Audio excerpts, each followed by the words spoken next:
Lord. దేవునికి సమస్త మహిమ ఘనత ప్రభావములు కలుగునగాక.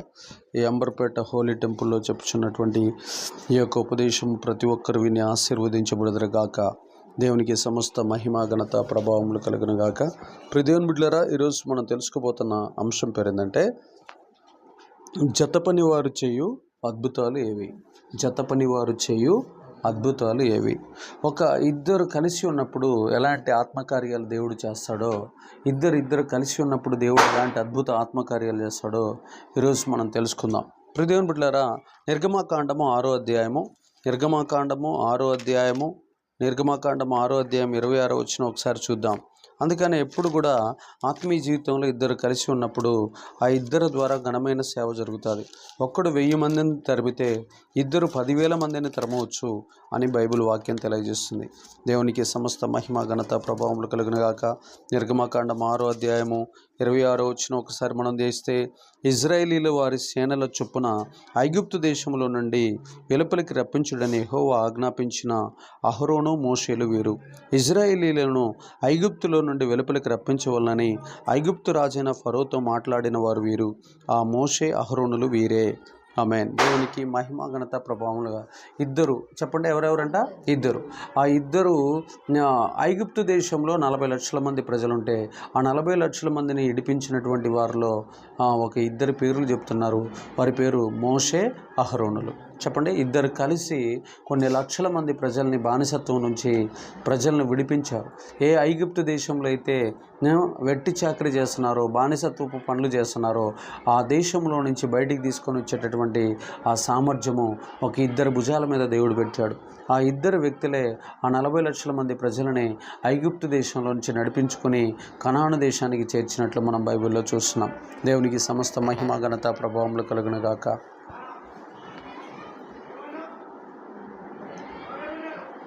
అయితే ఇక్కడ మనం గుర్తుపెట్టుకోవాల్సిన అంశం ఏంటంటే, లోకంలో చాలామంది మనుషులు చాలా కట్ల చేత బంధించబడి ఉన్నారు. ఆ కట్లతో బంధించబడిన వారిని విడిపించగలిగిన సామర్థ్యం ఎవరికి ఉంటుంది అంటే, దేవుణ్ణి నమ్ముకున్నటువంటి దేవుడు పిలుపు కలిగిన వారికి మాత్రమే ఉంటుంది. కానీ దేవుడు పిలుపు లేని వారు ఎవరిని కూడా విడిపించలేరు. వారికి ఆ శక్తి కానీ, సామర్థ్యం కానీ, అభిషేకం కానీ అవి ఏవి వారికి ఉండవు. వారి పేరుకు మాత్రం బోర్డులు పెట్టుకుంటారు, కానీ వారి లోపల సత్తా కానీ, సత్తువు కానీ, ఆ ప్రజలను విడిపించేటటువంటి సామర్థ్యం కానీ ఉండదు. అందుకనే మన జీవితాల్లో మనం గుర్తుపెట్టుకోవాల్సింది ఏంటంటే, మోషే అహరోనులను చూసినప్పుడు వారు దేవునికి ఇష్టమైన జతపని వారిగా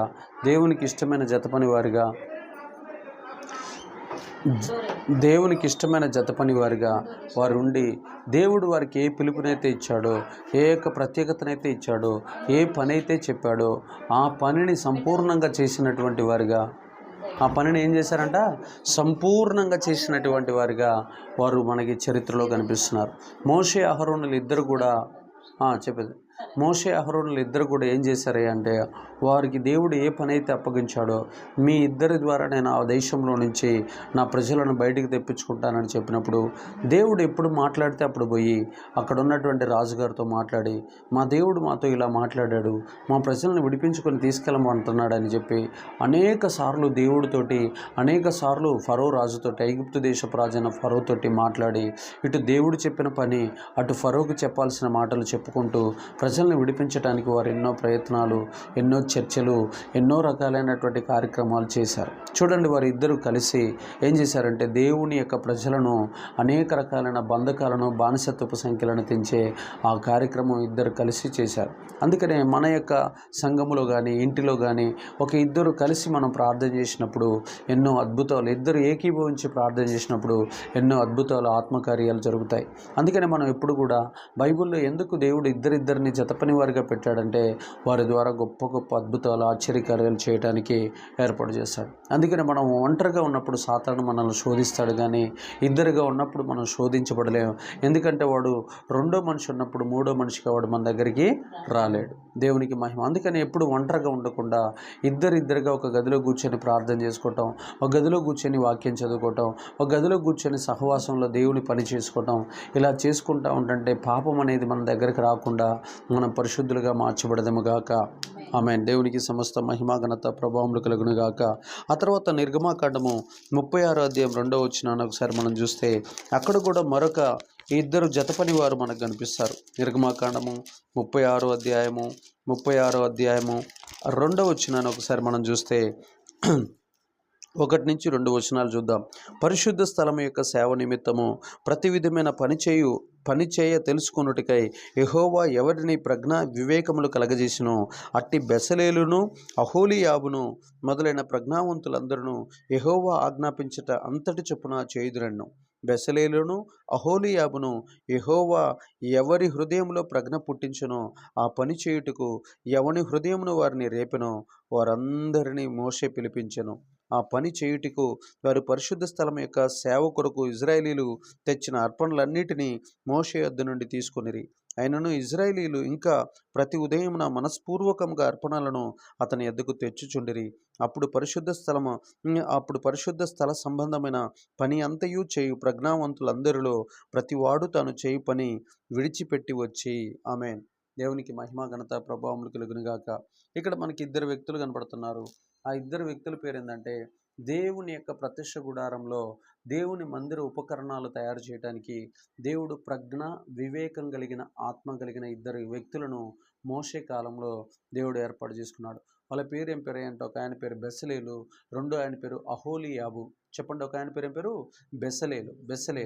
బెసలేలు అనేటటువంటి ఆయన దేవుని మందిరంలో వస్తువులను తయారు చేయడానికి గొప్ప జ్ఞానముతో వివేకముతో ప్రజ్ఞతో నిండిపోయినటువంటి వ్యక్తిగా దేవుడు వారిని ఆత్మ జ్ఞానంతో నింపినట్లు మనం చూస్తాం. వాళ్ళకి మెటీరియల్ కనుక ఇచ్చేస్తే ఇత్తడి కానీ రాగి కానీ ఆ తర్వాత వారికి కావాల్సినటువంటి ఇనుము కానీ వారికి కావాల్సినటువంటి బంగారం కానీ వెండి కానీ వారికి ఇస్తే ఆ వెండికి ఆ బంగారాన్ని ఆ ఇత్తడిని ఆ రాగిని ఆ కంచుని వాటిని కరిగించి వారు ఏ కొలతలైతే చెప్తామో మనము ఆ కొలతల ప్రకారము ఆ వస్తువులను తయారు చేసే సామర్థ్యం కలిగిన వారుగా మనకు బైబిల్లో కనిపిస్తున్నారు. వాళ్ళ పేరేం పేరంట? ప్రత్యక్ష గుడారంలో ఉన్న దేవుని ఉపకరణాలన్నిటిని తయారు చేసిన ఇద్దరు వ్యక్తుల పేరేం పేరు? ఒక ఆయన పేరు బెసలేలు, మరొక ఆయన పేరు అహోలీయాబు. వీరిద్దరు కూడా దేవుడు పరలోకం నుంచి ఏవైతే మోషేకు చెప్పాడో వస్తువులను తయారు చేయమని ఆ వస్తువులు డిజైనింగ్ ఛాయ ఆ ఛాయ ప్రకారం దేవుడు ఏ ఆకారం అయితే చూపించాడో దాని కొలతలు తీసుకెళ్ళి మోషే వాళ్ళకి చెప్పినప్పుడు ఆ కొలతల ప్రకారం వారు వస్తువులు తయారు చేసి దేవుని మందిరంలో పవిత్రమైన స్థలంలో ఆవరణంలో పరిశుద్ధ స్థలంలో అతి పరిశుద్ధ స్థలంలోకి ఏ వస్తువులు అయితే కావాలో ప్రత్యక్ష గుడారంలోనికి, అలాగనే ప్రత్యక్ష గుడారం కట్టబడటానికి కావాల్సిన కడ్డీలు దూలాలు ఉండవు కానీ యొక్క వాటిని ఏమంటారంటే కడ్డీలను, వాటికి సంబంధించినటువంటి కర్రలను, వాటికి సంబంధించిన వాటన్నిటిని తయారు చేసినట్టు మనం బైబిల్లో చూస్తున్నాం. అంటే మోషే గారు ఏ కొలతలైతే చెప్తారో ఆ కొలతల ప్రకారం ఆ మందిరం కట్టబడినట్టు, వారు ఆ గుడారంలో ఆ డేరాలను కూడా వారే తయారు చేసినట్లు, ఆ మందిరంలో ఉన్నటువంటి ఆ ఉపకరణాలన్నిటినీ ఆ ఇత్తడి గంగాలని కానీ అక్కడ ఉన్న సన్నిధి రొట్టెల బల్లని కానీ ఆ మందసాన్ని కానీ అక్కడ ఉన్నటువంటి గంగాలని కానీ అక్కడున్న బలిపీఠాన్ని కానీ అక్కడ ఉన్నటువంటి అనేక దీపవృక్షాన్ని కానీ అలాంటి వస్తువులన్నిటినీ తయారు చేసింది ఎవరు? ఈ అహోలీయాబు బెసలేలు అనేటటువంటి ఇద్దరు మాత్రమే. దేవుడు వారికి ఎలాంటి ఆత్మనిచ్చాడంట? ప్రజ్ఞ వివేకం కలిగిన ఆత్మను ఇచ్చాడు. చెప్పండి, ప్రజ్ఞ వివేకం కలిగిన ఆత్మను ఇచ్చాడు. కొంతమంది కొన్ని డిజైన్స్ చేస్తారు, బంగారు డిజైన్స్, వజ్రాల డిజైన్స్, వస్తువుల డిజైన్స్. అవి చాలా తెలివితో కూడుకున్నవి, చాలా ఉన్నతమైనటువంటి శాస్త్రాలు. వాటిని మనం ఏం చేయాలంటే అలాంటివి మనం పొందుకోవాలంటే ప్రభు కాడ మనం ప్రార్థన చేసుకోవాలి. ప్రార్థన చేసుకున్నప్పుడు ఎవ్వరికి లేనటువంటి వరాలు ప్రజ్ఞ ఆ తలాంతులు దేవుడు మనకు దయచేయను గాక. ఆ తరం మొత్తం మీద ఇద్దరిని ఏర్పాటు చేసుకున్నాడు. ఆ ఇద్దరి పేరు ఏం పేరు? బెసలేలు, అహోలీయాబు. అందుకనే మనం అందరు చదివినట్లు చదువులు చదవకుండా స్పెషల్గా చదవాలి. స్పెషల్గా చదివినప్పుడు పేరు ఎట్లా వస్తుందంటే అలాంటి జ్ఞానం ఎవరికి లేనప్పుడు మనకి చాలా ఈజీగా అత్యుత్తమమైనటువంటి పేరు మనకి ప్రపంచంలో వస్తుంది. అందరు చేసింది మనం చేసినప్పుడు అందరిలాగానే అందరిలో ఒకటిగా ఉంటాం, కానీ ప్రత్యేకమైన వ్యక్తిగా మనము ఉండలేం. ప్రత్యేకంగా మనం ఉండాలంటే ఎవ్వరికి లేని తలాంతులు మన దగ్గర ఉండును గాక. అప్పుడు మాత్రమే మనము బహుగా దీవించబడదము గాక. ఆ ప్రపంచంలో ఉన్న సంపద మొత్తము, ఐశ్వర్యం అంతా మన ఇంటికి వచ్చును గాక. అందుకని మనము బ్రతికున్నప్పుడు ఏం చేయాలంటే అనేక రకాలు ఎవరి కాడ లేని సామర్థ్యాలు మనం సంపాదించుకొని మన చేతిలో పెట్టుకుని ఉంటే మనం బెసలేలు అహోలీయాబులాగా బహు గొప్ప ఘనతను, కీర్తిని, మహిమను మనం పొందుకొని వర్ధిల్లదము గాక. ఆమేన్. ఇక మూడో విషయాన్ని చూద్దాం. ఎజ్రా గ్రంథము 3వ అధ్యాయం 2వ వచనం. ఎజ్రా గ్రంథము 3వ అధ్యాయము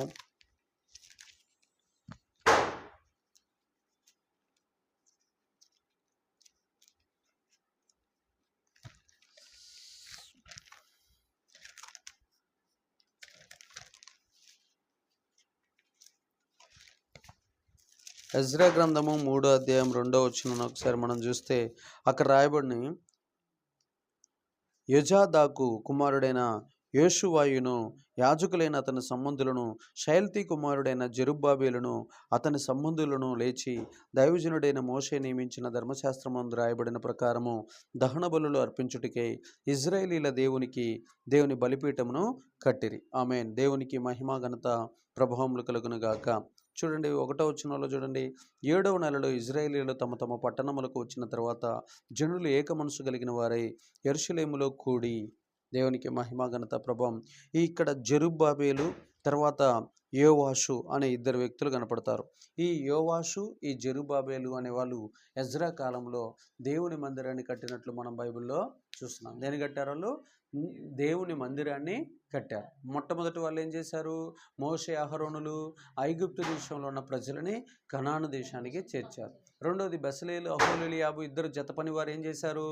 వారు దేవుని మందిరంలో పరలోకంలో ఏ వస్తువులైతే కనబడ్డాయో ఆ వస్తువుల ఛాయ భూలోకంలో తయారు చేసి ప్రత్యక్ష గుడారంలో వాటిని రూపొందింపచేసి అక్కడ శిల్పులుగా ఉండి వాటిని చెక్కి వాటిని అక్కడ ప్రతిష్ఠింపజేశారు. ఇక మూడోది ఏందయ్యా అంటే జెరుబ్బాబెలు తర్వాత యోవాషు అనేటటువంటి ఇద్దరు జతిపని వారు ఎజ్రా కాలం నాటికల్లా ఒక దేవాలయ మందిరాన్ని నిర్మించి ఆ మందిరంలో బలిపీఠమును కట్టినట్లు మనం బైబిల్లో చూస్తున్నాం. అయితే ఇక్కడ చూడండి, వారిద్దరిని దేవుడు ఏర్పాటు చేసుకున్నాడు. ఆ తరంలో ఎజ్రా కాలంలో వారిద్దరిని ఏర్పాటు చేసుకుని వారి చేత దేవుని మందిరం కట్టించాలని ఎట్లయినా డిసైడ్ అయినట్లు మనం బైబిల్లో చూస్తున్నాం. అందుకనే ప్రియ దేవుని బిడ్డలారా, ఎవరిని దేవుడు ఏర్పాటు చేసుకుంటాడో ఆ ఏర్పాటును బట్టి, ఆ కృపను బట్టి మనం ఏం చేయాలంటే దేవుని యొక్క శ్రేష్టమైన, అత్యుత్తమమైన, పరిశుద్ధమైన ఆ మందిరాలు మనం కట్టే భాగ్యము, ఆ ధన్యత దేవుడు మనకు దయచేయును గాక.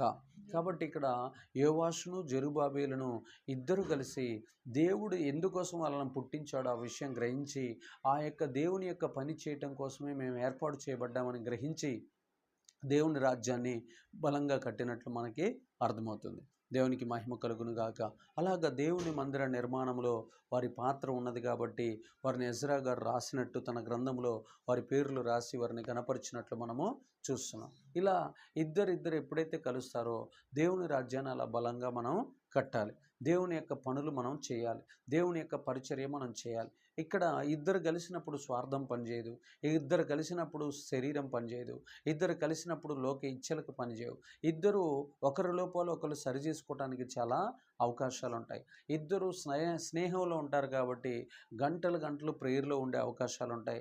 ఇద్దరు కలిసి ఒకే చోట ఉంటారు కాబట్టి పాపానికి తావు ఉండదు, సాతానుకు తావు ఉండదు.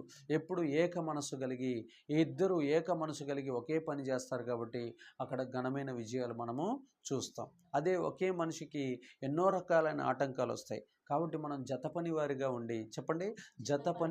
ఉండి మనం పనులు చేసినప్పుడు దేవుని చేత అత్యధికమైనటువంటి ఘనమైన కార్యాలు మన చేతుల మీద జరుగును గాక. ఆమేన్. తర్వాత చూద్దాం ప్రియ దేవుని బిడ్డలారా, ఎజ్రా గ్రంథం 5వ అధ్యాయం 1వ వచనం. ఎజ్రా గ్రంథము 5వ అధ్యాయము 1వ వచనం ఒకసారి మనం ధ్యానిద్దాం. ఎజ్రా గ్రంథము 5వ అధ్యాయం 1వ వచనం. ప్రవక్తలైన హగ్గయి, ఇద్దో కుమారుడైన జకర్యాయు యూదా దేశమందును యెరూషలేమందున్న యూదులకు ఇజ్రాయేలీల దేవుడైన యెహోవా నామమున ప్రకటింపగా షయల్తీయేలు కుమారుడైన జెరుబ్బాబెలును, యజాదాకు కుమారుడైన యోవాషు లేచి యెరూషలేములో నుండి దేవుని మందిరమును కట్టనారంభించిరి. మరియు దేవుని యొక్క ప్రవక్తలు వారితో కూడా నుండి సహాయము చేయుచూ వచ్చిరి. ఆమెన్. దేవునికి హగ్గయి జకర్యాలు ప్రవక్తలు. చెప్పండి ఎవరమ్మా? హగ్గయి జకర్యా అనే వీరిద్దరు కూడా ఇద్దరు ప్రవక్తలు. వీరు ఆ యొక్క యోవాషును జెరుబ్బాబేలును మందిరం కడుతున్నప్పుడు ఆ మందిరానికి ఆ పనిని చేయటానికి వారు పురుగొల్పినట్లు, ఆ పనిని సంపూర్ణం చేయమని వారిని ప్రోత్సహించినట్లు మనకు కనిపిస్తుంది. చూడండి, ఎప్పుడైనా మీరు ఈ ఈ ప్రపంచంలో ఏ మనిషినైనా చూడండి, ఏదన్నా పని చేయాలన్నప్పుడు ఆ మనిషి ఆగిపోతూ ఉంటాడు. ఆ మనిషి వెనక ఎప్పుడు ఒక వ్యక్తి నిలబడి నువ్వు చెయ్యి, నువ్వు చెయ్యి, నువ్వు చెయ్యి, నీకేం కాదు చెయ్యి అని ప్రోత్సహించేవాడు ఉంటే ఖచ్చితంగా ఎంత గొప్ప పనులైనా మనం చేయగలుగుతాం. లేకపోతే మనంతట మనమే ఆగిపోతాం. ఇప్పుడు కాదులే, ఇది నేను చేస్తానా చెయ్యనా, చేసే శక్తి నాకు ఉందా లేదా అని ఈ డౌట్స్, ఈ నిమ్న స్వభావం, మన లోపల ఉన్నటువంటి ఆ దుర్బుద్ధి మనల్ని దేవుని యొక్క రాజ్యాన్ని కట్టకుండా ఆపేస్తూ ఉంటుంది. అందుకనే ఇక్కడ ఉన్నటువంటి యోవాషు, చెప్పండి, యోవాషు యోవాషు జెరుబ్బాబేలు ఇద్దరిని ప్రోత్సహించడానికి ఎవరు వారి మీద ప్రవక్తలుగా ఉన్నారంటే, వారి పనిని పురుగొల్పేవారుగా ఉన్నారంటే, వారిని ప్రోత్సహించేవారుగా ఉన్నారంటే జకర్యా, తర్వాత జకర్యా, హగ్గై. ఈ ఇద్దరు కూడా వారిని ప్రోత్సహిస్తూ, మీకు మేము ప్రార్థన చేస్తాం, మేము తోడుగా ఉంటున్నాం, మీరైతే మందిరం కట్టండి, మన దేవుని నామానికి మహిమకరంగా మీరు నిలబడండి, మీకు మేము తోడుగా ఉంటాం, మీరు సైన్యాన్ని వాడుకోండి, ధనాన్ని వాడుకోండి. కానీ ఖచ్చితంగా ప్రవక్తలు అంటే బైబిల్లో చాలా గొప్ప వాల్యూ ఉంటుంది. బైబిల్లో ఇజ్రాయెల్ దేశంలో ప్రవక్తలు అంటే, దేవుని ప్రవక్తలు అంటే ప్రజలందరికీ చాలా భయం. ఇప్పుడున్న సేవకులు అంటే ప్రజలకి, ప్రపంచ ప్రజలకి ఎవరికి భయం లేదు. కానీ అప్పుడున్న ప్రవక్తలంటే గజగజ వణుకుతూ ఉండేవాళ్ళు. ఎందుకంటే వారిని దేవుడు ఆ తరంలో ఏర్పాటు చేసుకున్నాడని ఆ భయము వాళ్ళ కాడ ఉండేది. వాళ్ళ మాట వినాలి, వినకపోతే దేవుని యొక్క ఉగ్రత, దేవుని యొక్క శాపము, దేవుని యొక్క భయంకరమైనటువంటి రోగాలు మనుషుల మీదకి వస్తాయనే భయం ప్రజల్లో ఉన్నది. కాబట్టి వారు ప్రవక్తల మాటలు వినేవారు. హగ్గయి, ఈ జకర్యా ఇద్దరు కలిసి చేస్తున్న పనిని ఏం చేసేవారంటే పురికొల్పారు. ఆ పనిని ఆపకుండా, నిరుత్సాహపరచకుండా, ఆటంకపరచకుండా పురికొల్పినట్లు మనం బైబిల్లో చూస్తున్నాం. చెప్పండి, పనిని ఏం చేయాలంట? పురికొల్పాలి. ప్రతి ఒక్కరిని మనం ఏం చేయాలంట? ప్రతి ఒక్కరిని మనం ప్రోత్సహిస్తూ ఉండాలి. ప్రతిరోజు ప్రోత్సహించాలి. మనం భుజం మీద చెయ్యేస్తున్నాం అంటే అర్థం ఏంటంటే వారిని ముందుకు నడిపించాలి అని అర్థం. మనం భుజం మీద చెయ్యేసి ప్రతి ఒక్కరిని ధైర్యపరచుకుంటూ ముందుకెళ్ళు, నేను ప్రార్థన చేస్తున్నా, నీకు నేను తోడుగా ఉన్నప్పుడు అప్పుడు ఆ వ్యక్తి అత్యుత్తమమైన ఘనమైన విజయాలు సాధించును గాక. అందుకని మనం ఎప్పుడు ఏ మనిషి కనపడ్డా సరే మనం ప్రోత్సహిస్తూనే ఉండాలి, బలపరుస్తూనే ఉండాలి, స్థిరపరుస్తూనే ఉండాలి, ధైర్యపరుస్తూనే ఉండాలి. వారికి ఆటంకాలు ఎక్కడెక్కడైతే అనుమానాలు, గుణాలు ఇవన్నీ వస్తాయో వాటన్నిటిని మనం ఏం చేయాలంటే సెట్ చేస్తూనే ఉండాలి. అలా మనం చేసి వారు చేస్తున్న పనిని మనం పురికొల్పినప్పుడు వారు విజయాలు పొంది ఆ విజయ ఆనందాలలో మనకు కూడా పాలుభాగస్తులుగా చేసేదరగాక. ఆమేన్. తర్వాత 5వ విషయాన్ని చూద్దాం. నెహెమ్యా గ్రంథము 8వ అధ్యాయము.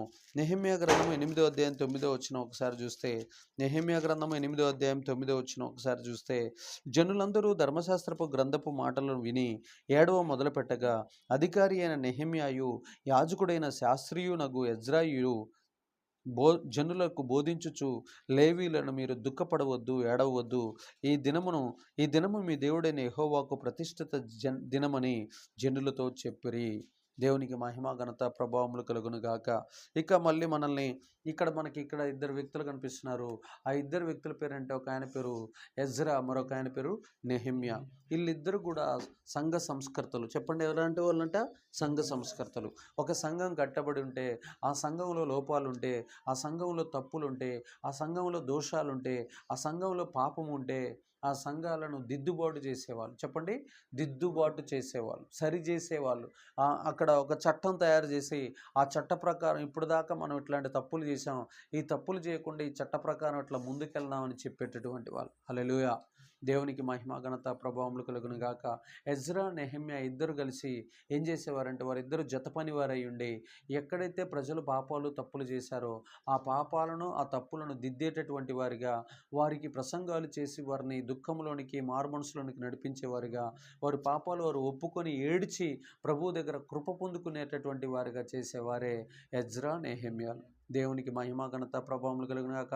ఈ రోజున ప్రజలు ఎన్ని తప్పులు చేస్తున్న సేవకులు పట్టనట్టు కళ్ళు మూసుకొని ఉంటున్నారంటే అర్థం ఏంటంటే పాపమును గురించి అవగాహన లేకపోవటం, ఆ పాపం వల్ల వచ్చే నష్టం ఏంటో తెలియకుండా వాళ్ళు ఇచ్చే కానుకల మీద, వారు ఇచ్చేటటువంటి బహుమానాల మీద దృష్టి పెడుతున్నారు. కానీ వాళ్ళు చేస్తున్న పాపపు పనుల మీద దృష్టి పెడతల్లా. ప్రజలు ఇక్కడ చూడండి, మోయాబీయులని, అమ్మోనీయులను, ఫిలిస్తీయులని, ఇజ్రాయేలీల ప్రజలు మోషే కాలం తర్వాత, మోషే అయిపోయిన తర్వాత ఇంకా కొంతమంది జడ్జెస్, న్యాయాధిపతులు, ఆ తర్వాత రాజులు అయిపోయినాక ఎజ్రా నెహెమ్యా కాలం నాటికి వచ్చేలకల్లా వారి దేశాల్లో ఏ దేశాలతో, ఏ 8 జాతులతో, 7 జాతులతో కలవద్దని దేవుడు చెప్పాడో అదే 7 జాతులతోటి వారి దగ్గరికి వెళ్ళి వారి దగ్గర ఉన్న అందమైన అమ్మాయిల్ని పెళ్లి చేసుకొని వారందరిలో వీళ్ళు కలిసిపోయినట్లు ఎజ్రా నెహెమ్యాలు అవి చూసి వారిని మీరు పాపం చేశారని వారిని గద్దించినప్పుడు వారు ఎక్కి ఏడ్చి వారి పాపాలు ఒప్పుకొని వారు వివాహాలు చేసుకున్న భార్యలను, పిల్లలను వదిలేసి వారు మరలా ఆ ఇజ్రాయేలీల గోత్రాల్లో ఉన్నటువంటి వారిని పెళ్లి చేసుకొని వారు సంస్కరణ చేసుకొని వారి జాతిని వారు దిద్దుబాటు చేయబడినట్టు, వారు పశ్చాత్తాపడినట్లు, వారి పాపాలు ఒప్పుకొని వారు జీవితం జీవించినట్లు మన ఎజ్రా నెహెమ్యా వాళ్ళు చెప్పే ఆ ప్రసంగాలు, మాటల వల్ల వారు ప్రభావితమైనట్లు మనం చూస్తున్నాం. దేవునికి మహిమ కలుగును గాక. మనం ఎప్పుడైతే ఒక ప్రసంగం చేస్తామో ఆ ప్రసంగంలో నిజాయితీ, నీతి ఎప్పుడైతే ఉంటుందో ఆ ప్రసంగం వల్ల ఇతరులు మార్చబడదురు గాక. కాబట్టి చాలా ప్రసంగాలు ఉంటాయి కానీ మనుషులను దిద్దుబాటు చేసే ప్రసంగాలు లేవు. అయితే చేసిన పాపాన్ని, చేసిన తప్పుని ఒప్పుకొని విడిచిపెట్టేటటువంటి వారు ఈ రోజుల్లో ఎవరు లేరు. పైన మాత్రమే పౌడర్ పూసుకున్నట్టు, అలాగ గోడకు సున్నమేసినట్లు బతుకుతున్నారు కానీ లోతైన పశ్చాత్తాపం లేక, దేవుడి దగ్గర కృప పొందుకోక, దేవుడి దగ్గర అభిషేకాన్ని పొందుకోకుండా చాలామంది నాశనం వైపు వెళ్ళిపోతున్నారు. కాబట్టి ప్రియదేవుని బిడ్డలారా, మరలా చెబుతున్న, ఎజ్రా నెహెమ్యా సంఘాన్ని ఏం చేశారంటే సంస్కరించారు, దిద్దుబాటు చేశారు. మనం కూడా ఏదైనా సంఘానికి వెళ్ళినప్పుడు ఆ సంఘాల్లో తప్పులు, దోషాలు ఏమన్నా ఉంటే ఆ సంఘంలో ఉన్నటువంటి తప్పులు, దోషాలు మనం సరిదిద్దినప్పుడు ఆ సంఘము దేవునికి ఇష్టమైన సంఘముగా, దేవునికి ప్రియమైన సంఘంగా మార్చబడును గాక. ఆమేన్. ఇక 6వ అంశానికి కనుక మనం చూస్తే అపోస్తల కార్యములు 8వ అధ్యాయం 14వ వచనం. అపోస్తల కార్యములు 8వ అధ్యాయం 14వ వచనం. అపోస్తల కార్యములు 8వ అధ్యాయము 14వ వచనం. అపోస్తల కార్యములు 8వ అధ్యాయం 14వ వచనం. ఒకసారి మనం చూద్దాం. సమరియా వారు దేవుని వాక్యమును అంగీకరించిరని, సమరియా వారు దేవుని వాక్యాన్ని అంగీకరించిరని 8:14 అంగీకరించిరని యెరూషలేములోని అపోస్తలులు విని పేతురును యోహానును వారి యొద్దకు పంపిరి. వారి యొద్దకి పంపిరి. వీరు వచ్చి వారు పరిశుద్ధాత్మను పొందవలనని వారి కొరకు ప్రార్థన చేసిరి. అంతకుముందు వారిలో ఎవడి మీదను ఆయన దిగి ఉండలేదు. వారు ప్రభువైన యేసు నామమున బాప్తిసం మాత్రము పొంది ఉండిరి. అప్పుడు పేతురును యోహానును వారి మీద చేతులుంచగా వారు పరిశుద్ధాత్మను పొందిరి. అపోస్తలుడు చేతులుంచుట వలన పరిశుద్ధాత్మ అనుగ్రహింపబడనని సీమోను చూసి వారి ఎదుట ద్రవ్యం పెట్టి, నేను ఎవరి మీద చేతులుంచుదునో వాడు పరిశుద్ధాత్మను పొందినట్లు ఈ అధికారం నాకు ఇయ్యుడని అడిగిను. అందుకు పేతురు, నీవు ద్రవ్యమిచ్చి దేవుని వరమును సంపాదించుకుందు అని నేను తలంచుకొని నందున నీ వెండి నీతో కూడా నశించునుగాక. నీ హృదయము దేవుని ఎదుట సరిగైనది కాదు గనుక ఈ కార్యమందు నీకు పాలు పంపులు లేవు. కాబట్టి ఈ నీ చెడుతనమును మానుకొని మారు మనసు నుండి ప్రభువును ఏడుకొనుము. ఒకవేళ నీ హృదయాలోచన క్షమించబడవచ్చును. నీవు ఘోర దుష్టత్వంలోను దుర్నీతి బంధకాల్లో ఉన్నట్టు నాకు కనబడుచున్నదని చెప్పెను. అందుకు సీమోను, మీరు చెప్పిన వాటిలో ఏదియూ నా మీదకి రాకుండా మీరే నా కొరకు ప్రభువుని వేడుకునుడని చెప్పెను. ఆమేన్. అర్థమవుతుందా? ఇక్కడ ఎవరు వచ్చారంట? సమరియా అనే ప్రాంతంలో, గడి చెప్పండి, సమరియా అనే ప్రాంతంలో చాలామంది క్రైస్తవులుగా మార్చబడ్డారు. ఎవరి వల్ల? సువార్థికుడైన ఫిలిప్పు గారి వల్ల. ఆ ప్రాంతాన్ని ఆయన దర్శించి ఆ ప్రాంతంలో ఉన్నటువంటి అనేక మంది ప్రజలని ఏం చేశాడు? క్రైస్తవులుగా మార్చాడు. క్రైస్తవులుగా మార్చి వారు క్రీస్తు నామంలో బాప్తిసం అయితే తీసుకున్నారులే కానీ వారు పరిశుద్ధాత్మను పొందల. పరిశుద్ధాత్మను ఎప్పుడైతే పొందలేదో పేతురు, యోహానులు వారు వచ్చినప్పుడు ఆ వచ్చినటువంటి వారు ఏం చేశారంటే, మీరు పరిశుద్ధాత్మను పొందారా అంటే మేము ఇంతవరకు పొందలేదని చెప్తారు. చెప్పినప్పుడు ఆ అపోస్తలుడు వచ్చి వారి నెత్తుల మీద చేతులేసి ఎప్పుడైతే ప్రార్థన చేస్తారో ఆ ప్రార్థన చేసినప్పుడు వారంతా పరిశుద్ధాత్మను పొందుకొని అన్య భాషలు మాట్లాడి పరిశుద్ధాత్మలో ఆనందించినట్లు మనము చూస్తున్నాం. అలాగ వారి మీద నెత్తి మీద చేతులు వేసినప్పుడు వెంటనే లోకంలో గారడి సీమోన్ అనేటటువంటి వాడు, సర్కస్ చేసేటటువంటి వాడు వచ్చి అక్కడున్న పేతురు, యోహాను గారిని, నాకు కూడా అలాంటి వరం కావాలని డబ్బులు అక్కడ ఒక 10,000 పెట్టి, ఆ డబ్బులు నాకు, ఇదిగో ఈ డబ్బులు తీసుకొని నాకు ఆ వరం ఇవ్వండి, ఏంటంటే అట్లాగా అందరి మీదకి దేవుని ఆత్మ వచ్చేటట్టు చేస్తే వీడు బాగా కోటీశ్వరుడవుతాడనే భ్రమలో నాకు ఆ వరముని ఇవ్వండి అని డబ్బులు పెట్టి కొందామని చూస్తే అప్పుడు పేతురు యోహానులు అంటున్నారు, నువ్వు బహుఘోరమైన దుష్టత్వంలోనూ ఉన్నావు. దేంట్లో ఉన్నావు? బహుఘోరమైన దుష్టత్వంలోను సాతాను బంధకాల్లోనూ బంధింపబడి ఉన్నావు. అయితే నీకు వర్ణనాతీతమైనటువంటి భయంకరమైనటువంటి శాపాలు వస్తాయని ఆయన్ని గద్దించి బుద్ధి చెప్పినప్పుడు, అయ్యా ఆ శాపాలు ఆ దోషాలు ఏవి నా మీదకి రాకుండా మీరే నన్ను వేడుకునుడి అని ఆయన బతిమిలాడినట్లు మనం బైబిల్లో చూస్తున్నాం. అవునా కదా? కాబట్టి ఇక్కడ పేతురును యోహానులు ఇద్దరు ఏం చేశారు? ఒక సంఘంలోకి వెళ్ళారు. ఆ సంఘం ఏ సంఘం? సమరియా అనే ప్రాంతంలో ఉన్న సంఘానికి వెళ్ళారు. ఆ ప్రాంతంలో ఉన్నవారు క్రైస్తవులను తెలుసుకొని అన్నారు, సంతోషించారు. అయితే ఆ క్రైస్తవుల మీద ఏమి లేదంట, పరిశుద్ధాత్ముడు దేవుడు దిగి ఉండలేదు. పరిశుద్ధాత్మ దేవుడు ఇంకా దిగి ఉండలేదన్న సత్యం తెలుసుకొని మీరు పరిశుద్ధాత్మను పొందుకుంటేనే ఎత్తబడతారు.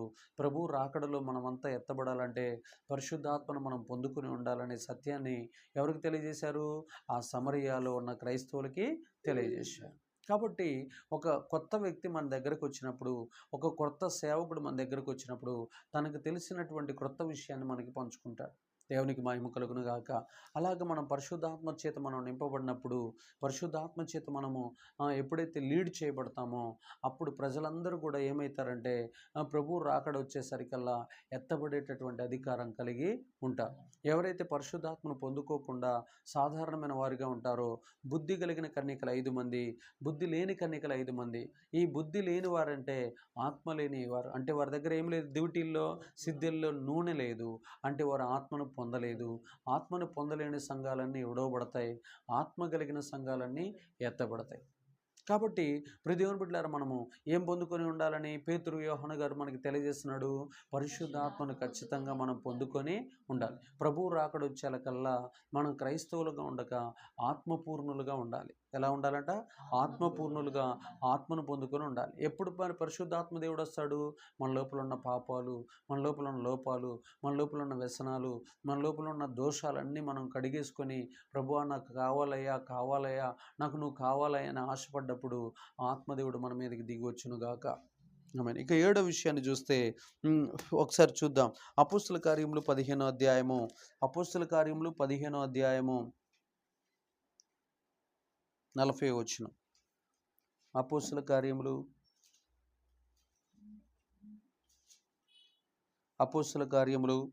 15వ అధ్యాయం 40వ వచనం. 15:40. అపోస్తుల కార్యములు 15:40 చూద్దాం. అక్కడ రాయబడిన, పౌలు శీలను ఏర్పరచుకొని సహోదరుల చేత ప్రభు కృపకు అప్పగింపబడిన వాడై బయలుదేరి సంఘములను స్థిరపరచుచు సిరియా కిలికియా దేశముల ద్వారా సంచారము చేయుచుండెను. ఆమేన్. దేవునికి మహిమ ఘనత ప్రభావములు కలుగును గాక. సంఘాలను ఏం చేస్తున్నారంట? పౌలు శీలలు స్థిరపరుస్తున్నారు. గడి చెప్పండి, స్థిరపరుచున్నారు. గడి చెప్పాలి, స్థిరపరుచుచున్నారు. సిరియా కిలికియా దేశముల ద్వారా సంచారము చేయుచుండెను.